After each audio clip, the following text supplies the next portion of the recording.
Paris? Thank you. Are you happy to be in Paris? So much fun. Beyoncé, Beyoncé.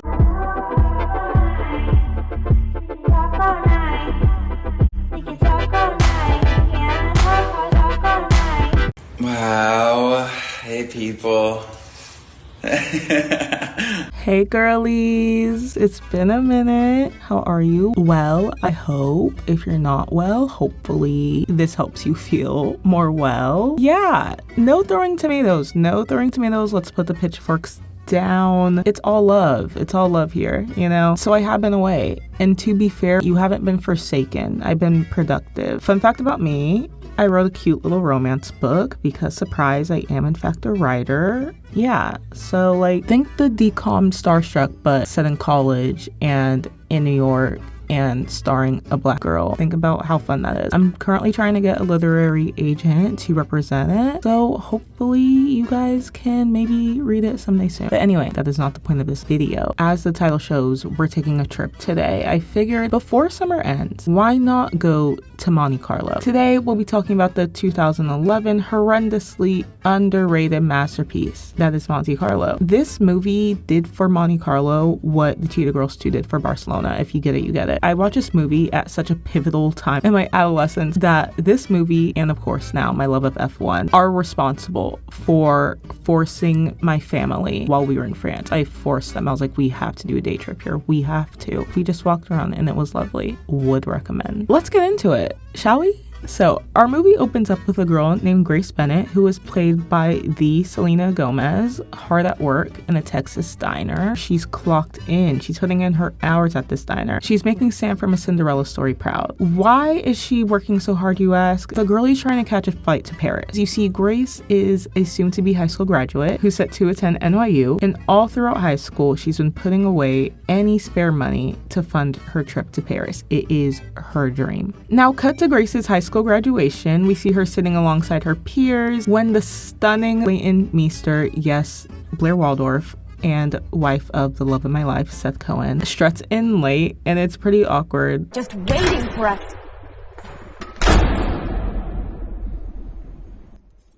You'll note that Grace is unimpressed by this interruption. Nonetheless, she graduates and the girlie is finally free. After the graduation, we find out that Leighton Mester, who plays Meg, is Grace's recent stepsister. Meg's dad recently remarried Grace's mom, but since Meg's already in college, she and Grace aren't really close and don't really know each other at all. We get introduced to the final missing piece of the trio, who is Emma Perkins, who's played by Cassidy. If she looks familiar, it's because she was also in Gossip Girl and she plays Juliet. So we love a little Gossip Girl reunion. So Emma's at graduation because she and Grace are best friends who met working at the diner. Emma and Meg were actually in the same class at high school, but Emma dropped out. And the tea is the girls don't like each other at all. Like, they hate each other. They're not wearing 4-inch hoochie heels for starters. Let me tell you something about shoes, Meg. They ain't hurting, they ain't helping. Emma has also been saving up to go to Paris with Grace, so it's gonna be a little girls trip duo, or so we think. Later, at Grace's house, the whole family's eating dinner, and Grace's dad surprises everyone by announcing that he bought a flight to Paris for Emma as well and upgraded everyone's flight. And the girlies are like, oh, why would you do such a thing? Grace does not really want Meg to come because Meg is low-key a vibe killer, but for good reason. You know, she's still dealing with the death of her mother. 21. In 1 year of college, like, stayed in every weekend since the funeral.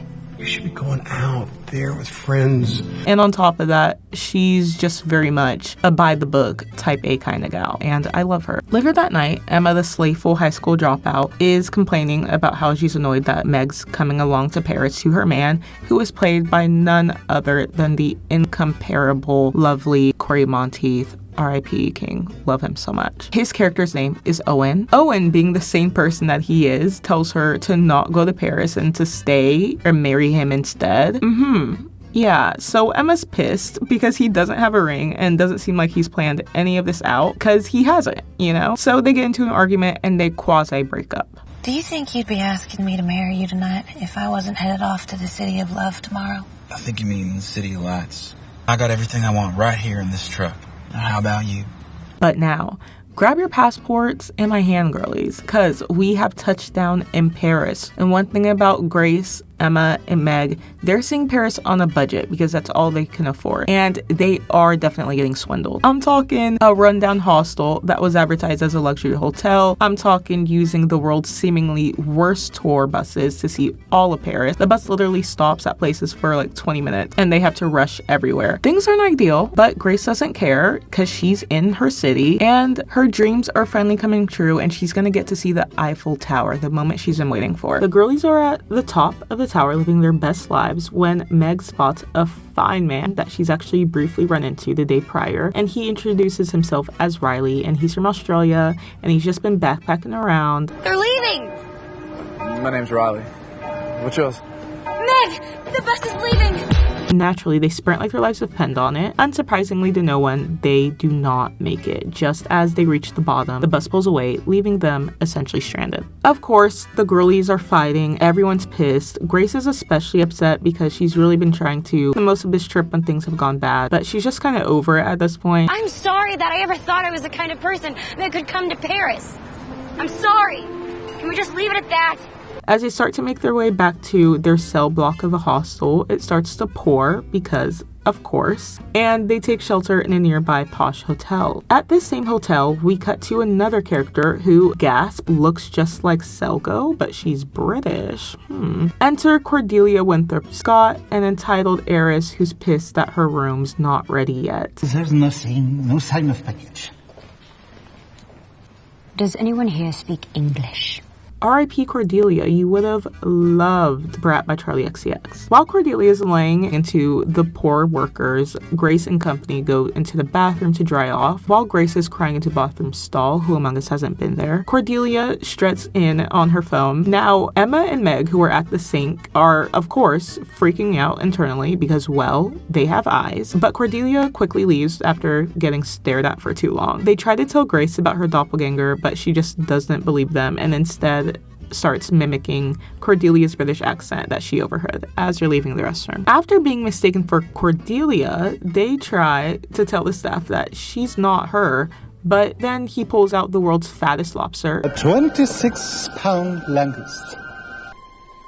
I shall take it in my room. I stand with them. The girlies end up accidentally falling asleep in Cordelia's room and wake up to the news that their car to Monaco is here. Grace, Emma, and Meg try to scurry through the lobby and slip out, but the staff catches up and they have no choice but to get in the car, which is now surrounded by paparazzi. I want to know where we're going. We're going back to our crap tour. We are going to Monte Carlo. Meg is very much against going to Monaco, but Grace and Emma went out because they overhear that Cordelia is going to be in another country. So basically, it's a free fancy vacation for them. So why not? Now, in the private plane, they find out that Cordelia's an out-of-control socialite baddie. Think Serena Vanderwoodson pre-season 1 of Gossip Girl, but worse. The girls are under the impression that the Monaco trip will be super low-key, but it turns out Cordelia was invited to Monaco because she's supposed to be attending and participating events for a children's charity. Straight off the plane, there was to Hotel de Paris in Monte Carlo, where they're greeted by Theo, who's the wealthy son of the philanthropist who's hosting the charity.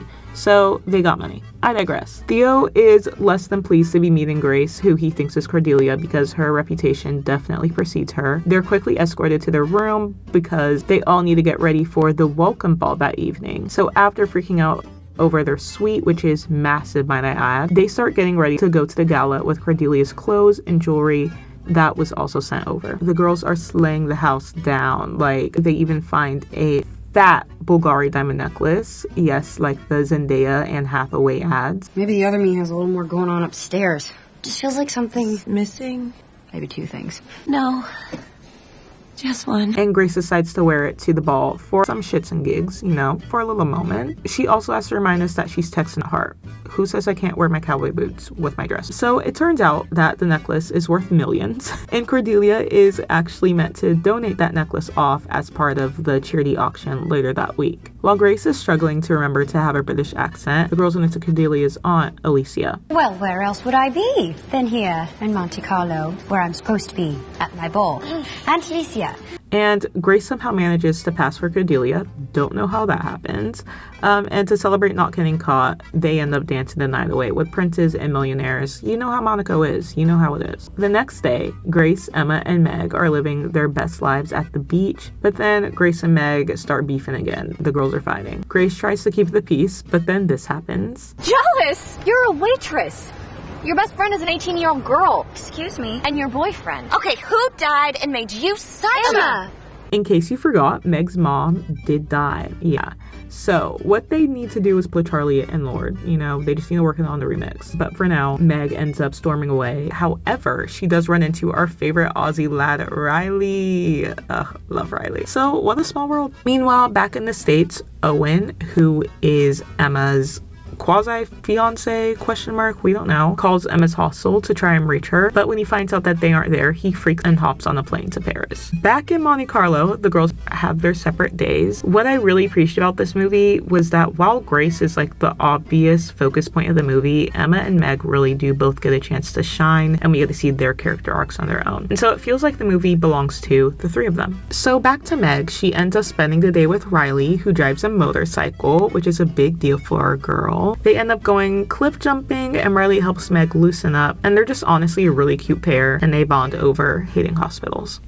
When they say never walk again or something? But I was in hospital for a year, just flat on my back. Meanwhile, with Grace, she is pretending to be Cordelia. She gets roped into playing a game of polo, which is in fact a problem because the girl can't play polo. And so it goes as well as you think it'd go. Aunt Alicia gets awfully suspicious, so while Grace is still playing, she calls Cordelia, and the real Cordelia picks up, so obviously she knows the girl who's playing polo on the field is not her niece. Naturally, Aunt Cordelia confronts her, and she's under the assumption that the real Cordelia hired Grace as an impersonator just so she wouldn't have to attend the charity events. But Cordelia rides English saddle, and you, if I'm not mistaken, were taught to ride Western.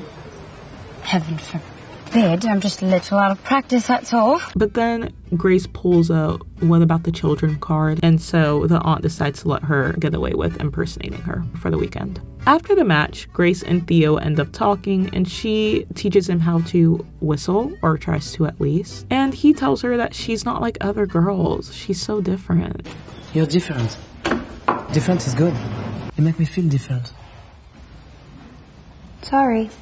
Then we get one of the more iconic scenes of the movie. Theo takes Grace to an outlook and they watch the fireworks while La Vie en Rose plays. Just wait.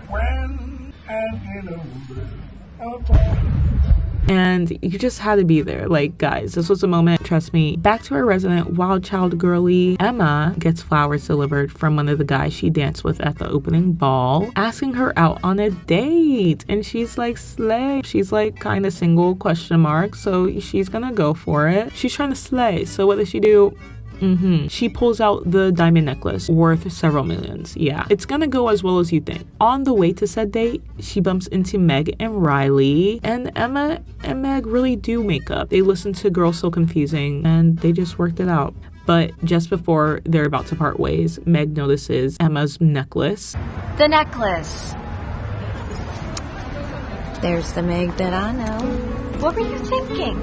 Emma's date ends up being a disaster because the freak ends up being a complete jerk to the service workers. And my girl Emma is a waitress, so she does not stand for that. She does not.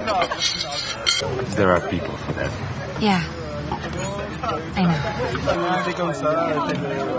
She ends up going home early. Hopping back to Grace and Theo after Theo drops her off, Grace tries to tell him the truth, that she's not actually Cordelia. But the elevator comes right as she's about to, so she decides she'll just tell him the next day. Grace finds Emma in the room and the girls just dish. Emma has a realization that she wants Owen back. She wants her man back. And Grace basically freaks out because she's scared that Theo won't really like her once he finds out who she actually is. I finally meet a guy that likes me for me, and I'm not even me. Once he knows the real you, he's just gonna know how lucky he is. I knew from the minute I laid eyes on you. You're going places, kid. So, one thing about the new and improved Meg, she's a city girl. Like, she's a party girl. She stays out all night with Riley till the morning, but they do end up parting ways in the morning because Riley's train is leaving at noon. Everyone booed. The train leaves at noon if you change your mind. Change your mind. Like, Meg, please go get your man. Stop playing. When Meg returns to the hotel, she is walking on clouds. However, it's only to find that Grace is freaking out because the auction is today and they need the necklace because it's not in its case. That's when Meg realizes that Riley has it in his book bag because she did in fact put it in his book bag for safekeeping. Where is he staying? He's not. He's gone. He stole the necklace? No, Emma, he didn't steal anything. He's getting on a train to Italy. Are you kidding me? At noon. So it is a problem. We do have a conundrum, folks. Okay, stay with me because things go down and they go down fast. The girlies are about to run after Riley towards the train station when they see a car outside the hotel pull up from their balcony. And who steps out other than the real Cordelia Winthrop Scott? Oof. Big problem. So the girlies naturally spring into action. They are trying to pack the suitcase, they're trying to cover their tracks, they're trying to clean the room up, all before Cordelia makes it up to the suite. So as Cordelia is making her way through the lobby to her room, Theo shows up, super excited to see her, of course, because this poor man thinks that he just spent a night looking at the fireworks with her. Meanwhile, to her, this man is a stranger. Right as she's about to get into the elevator, Theo runs up and just lays one on her. Forgot how I hate the French. Do not even think about it. So when Cordelia gets in the room, the girls end up hiding on the balcony and they have to scale the outside of the building before they can even get down and like rush towards the train station. So unfortunately for them, they do in fact miss a 12 o'clock train to Italy that Riley's on. So there goes the necklace. Back at the hotel, the real Cordelia sees one newspaper that is a person who looks exactly like her, and around the neck, of course, a person's wearing the diamonds. This was taken at the welcome ball. So, of course, Cordelia's like, that's not me. I'm calling the cops. I've been robbed. Call the police. Robbed? I will call security. No, I said police. Call the police. Yes, security. No, I said police. Call the police. Oh, forget it. I'll do it myself. Also at the hotel, everyone, please welcome back Australia's sweetheart, Riley, everyone. He never got on the train. He has returned because he realized, I still have this necklace. Wait a minute. So he ends up slipping his way into the elevator and heading up to the suite that Cordelia is still very much in. Problems. Lots of problems. So the girls do leave the train station determined to explain everything. They're like, she's gonna understand, it'll be fine. Just as they're leaving, they don't notice this, but Owen pulls up on a train from Paris to Monaco. When our fave trio gets back to the hotel, the desk attendant asks Grace, who of course he thinks is Cordelia, if she still needs the police because, you know, Cordelia called the police. You're still robbed? No, not wrong. No. That's crazy. Theo's there still. Grace, she's like, hey Theo, and she just ends up kissing him, which is obviously super confusing for him because he literally thought he just saw her and he's just been slept by her. So the man is confused. So just as Riley is about to knock on the door of Cordelia's suite, the girlies step out of the elevator and stop him. And obviously they're really happy because he has the necklace. Found your necklace. Thought it was a pretty good excuse for a second shot. Wait for me in the lobby. You got it. Don't leave. I'm not going anywhere. We're just hopping around different floors. It's giving Sweet Life of Zach and Cody. Hop on the elevator with me. We're going back down to the lobby. Owen's arrived, and he's surprise, trying to find Grace / Cordelia because he saw the newspaper and he's like, that's Grace, and Emma is with Grace, so he's trying to find them. Owen and Riley cross paths in the lobby, and Riley tells Owen which room to go to. He heads up, and also the police have just walked into the lobby, and also did I mention that the auction's supposed to start in less than 5 minutes? So chaos. Wow. Hopping back up to the suite, armed with the necklace, the girlies try to explain everything to Cordelia, but the girl's not having it. She does not give a crap. It's just a case of mistaken identity. It's impersonation, and it's a crime. One, I'm putting a stop to this instant. When the police end up getting up to the suite, they hear faint cries of terror, and that's because the trio did in fact tie Cordelia up. But in their defense, they're gonna let her go after the auction. Grace just needs to go help the children. Grace, dressed as Cordelia, and Meg head down to the auction, which is conveniently also taking place at the hotel, while Emma stays back to keep an eye on the real Cordelia to make sure she doesn't escape. As I mentioned, Owen was on the way up, so him and Emma make up. However, as they're doing so, Cordelia is able to escape and make it down to the auction just as Grace feels it's time to be honest, and she ends up admitting to everything. This necklace isn't mine. No, it's mine. Arrest her. She's an imposter. Theo classically walks away disappointed because he's like, what is even happening? Can't even blame him there. Aunt Alicia, I guess, ends up liking Grace, and she ends up helping the girlies. Look, you all came here to help those kids. Please don't let my mistake get in the way of that. She places a bid, and she wins the necklace for 6 million euro. So slay. The girl's essentially gonna go free, even though Cordelia keeps trying to yell at the police. Arrest them. For what?